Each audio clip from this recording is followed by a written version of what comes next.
Unit 15 test question. 1. A client with paraplegia has a nursing diagnosis of risk for injury related to spasticity of the leg muscle.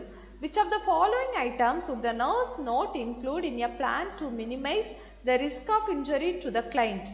1. Removing potentially harmful object near the spastic limbs. 2. Performing range of motion exercise to the affected limbs. 3. Use of pad or restraints to immobilize the limb. 4. Use of PRN orders for muscle restraints such as baclofen. Answer 3. Use of pad or restraints to immobilize the limb. A nurse is caring for a client who has suffered a spinal cord injury. The nurse further assesses the client for other signs autonomic dysplexia. If the client experiences 1. Severe throbbing headache, 2. Pallor of the face and neck, 3. Sudden tachycardia, 4. Severe and sudden hypotension. Answer 1. Severe throbbing headache. 3. The family of a client with a spinal cord injury rushes to the nurse's station saying that the client needs immediate care.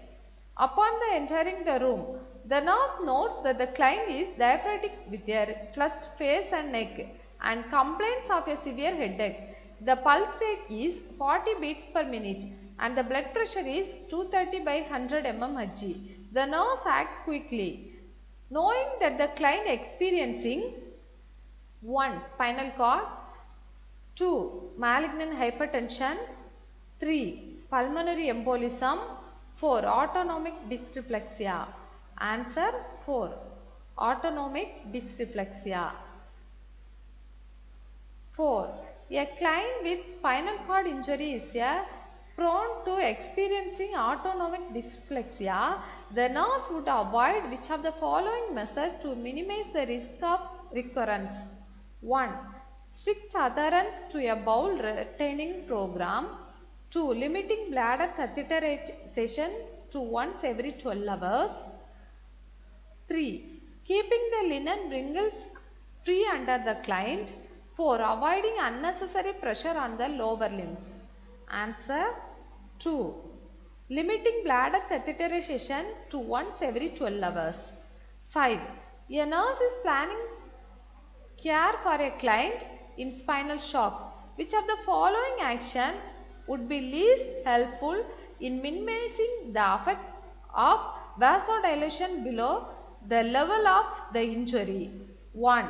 Monitoring vital signs before and during position changes. 2. Using vasopressor medication as prescribed.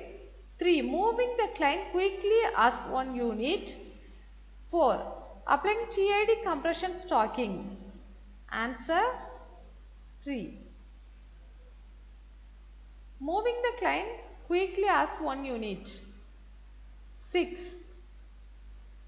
A nurse is evaluating the neurological signs of male client in spinal shock after spinal cord injury.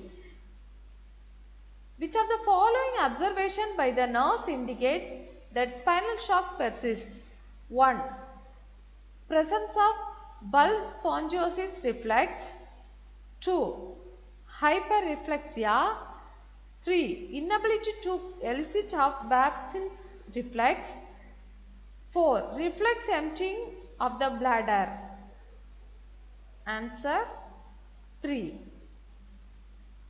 Inability to elicit of Babin's reflex.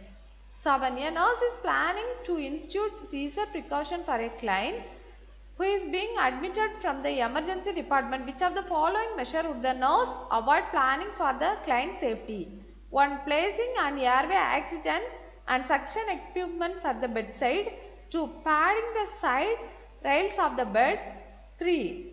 Putting padded tongue blade at the head of the bed. 4. Having IV equipment ready to insertion of IVSS. Answer 3. Putting a padded tongue blade at the head of the bed.